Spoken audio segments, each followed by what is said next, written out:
A minha apresentação pelo Instituto vai mudar um pouco o foco do que nós vimos, por exemplo, pela manhã, numa profunda discussão mais técnica, jurídica, com relação ao direito do consumidor, apresentação do desembargador Nalini, identificando uma série de pontos, até da jurisprudência, depois um debate mais acirrado com o Ricardo, a apresentação da professora da Universidade do Texas, enfim, tivemos ali uma presença mais acadêmica, mais técnica.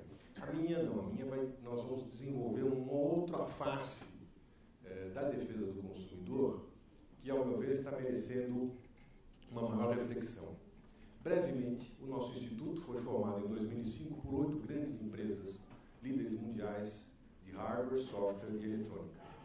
E interessante que esse instituto surgiu com essa preocupação de defender a legalidade no nosso país. Essas empresas multinacionais, preocupadas com o ambiente de negócios que viviam à época e que ainda continuamos a viver, resolveram se unir para defender a lei. E no lançamento do Instituto, na coletiva para a imprensa, tinha lá uma repórter do New York Times, e deu no New York Times, essa união de esforços, essa coalizão aqui no Brasil, deu no New York Times. Então, é uma coisa que teve uma repercussão muito interessante. Só que a repercussão que teve no New York Times foi pelo um sentido até um pouco exótico, que no Brasil as empresas têm que se unir para defender a lei. Algo que é tão natural, né? Para nós tivemos que fazer essa união de esforços em defesa da legalidade. E esse foi o tom que despertou a atenção do New York Times, Washington Post, porque pareceu a eles, com razão, que essa união de esforços em defesa da lei por parte de empresas multinacionais tinha um quê de exótico. Mas, na verdade, para a nossa realidade, isso demonstra que é uma necessidade cada vez maior, hoje, dentro do ambiente de negócio que nós vivemos, defender a legalidade. E o meu objetivo aqui, nessa breve apresentação, é mostrar algumas interfaces que demonstram que essa linha de ação, que está sendo desenvolvida em outras áreas, por outros institutos, é uma necessidade hoje para a nossa própria sobrevivência. Então, a nossa missão é estimular a competitividade, defender investimentos, capacitação, empregos, fortalecendo as empresas instaladas no Brasil, estimulando ações coordenadas junto à administração pública nos seus diversos níveis, no combate à ilegalidade, que causa uma série de perversões à concorrência leal, à concorrência justa, que é o que nós queremos. Nós, como consumidores, nós, como contribuintes, nós, como partícipes de empresas aqui instaladas. Nós temos desenvolvido ações voltadas para a desoneração tributária, para o aperfeiçoamento das informações junto à administração pública, sempre procurando combater o ilícito, o ilegal. Nessa perspectiva,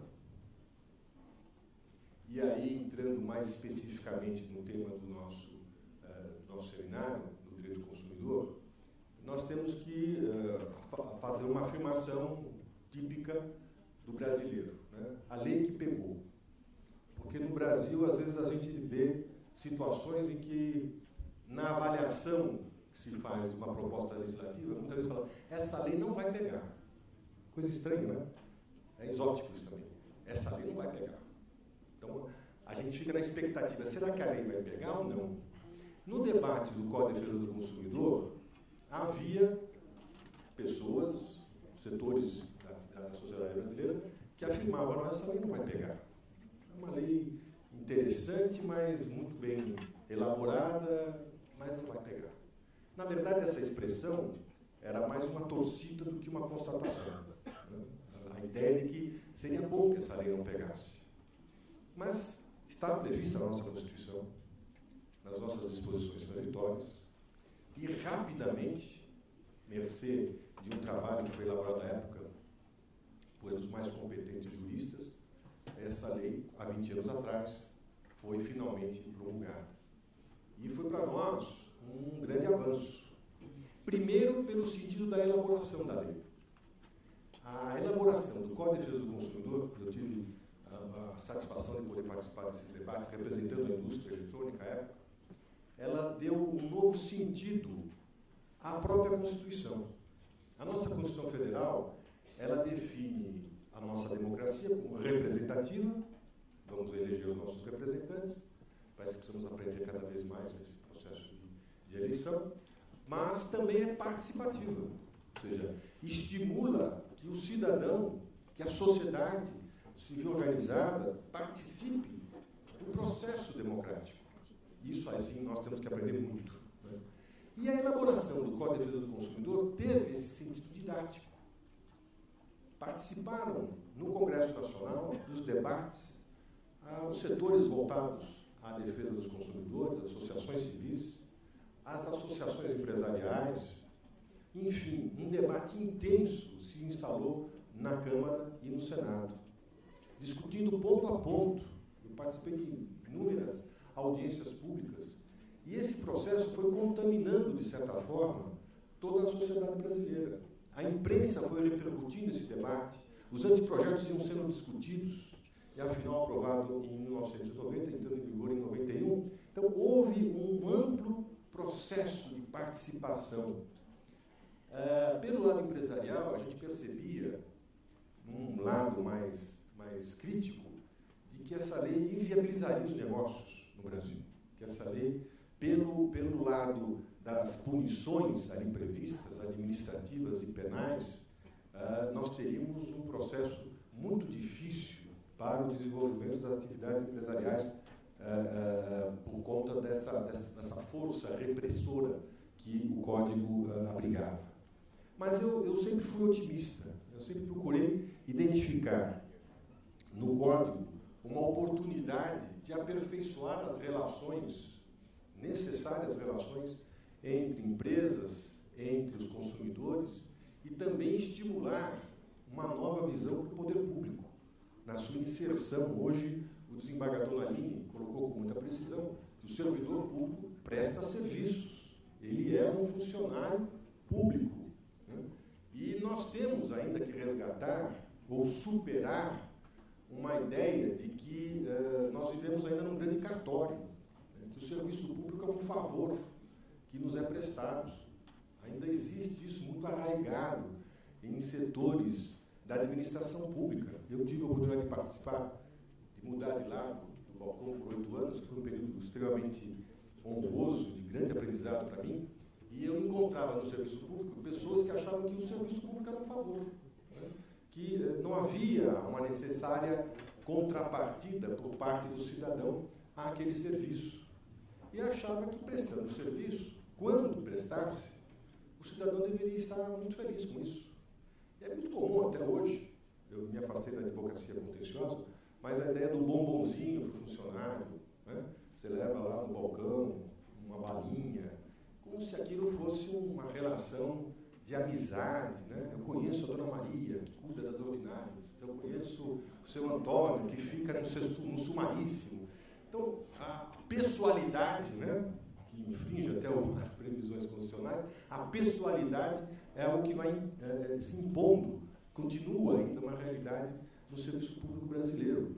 E eu percebi ali, naquele momento das discussões do Código, que talvez também o Código fosse um alerta para a administração pública, que pudesse mudar também a perspectiva de como ela se insere no contexto da sociedade. Enfim, com essa construção de muitas mãos, o nosso Código pegou. As empresas começaram a identificar oportunidades, a avaliar os seus serviços. O serviço público, com o pioneirismo do nosso PROCON aqui de São Paulo, também começou a se estruturar. O judiciário, os juizados especiais, enfim, nós criamos hoje um grande sistema, complexo sistema. E falávamos ontem na abertura do seminário, numa pequena discussão que houve, um aquecimento aqui para as palestras seguintes, que no Brasil, não obstante termos uma lei única, nós temos um sistema muito complexo. Né? cada estado, cada cidade tem um seu promotor que tem uma visão, uma interpretação de dispositivos do Código de Defesa do Consumidor. O mesmo acontece com os PROCONs, que são estaduais, mas são municipais. E na organização desse sistema, o desafio de procurar um eixo é muito difícil. Os advogados que atuam nessa área, num processo de acompanhamento de ações maciças e coletivas enormes, né? Nós temos aí escritórios com mais de 200 mil causas sendo debatidas, tem uma grande dificuldade de encontrar esse eixo, porque decisões díspares vão sendo definidas nos rincões do nosso grande território sem que haja uma coerência, muitas vezes, do que está sendo ali apresentado. Mas, enfim, avançamos muito, né? Eu acho que os nossos desafios continuam cada vez maiores pela exata complexidade que nós enfrentamos no nosso sistema jurídico e na compreensão desse relacionamento que está cada vez mais litigioso, que é preocupante, por uma postura mais preventiva, mais na busca de mediação e conciliação, que eu acho que é um caminho que nós, consumidores, por exemplo, gostaríamos de ter fortalecido.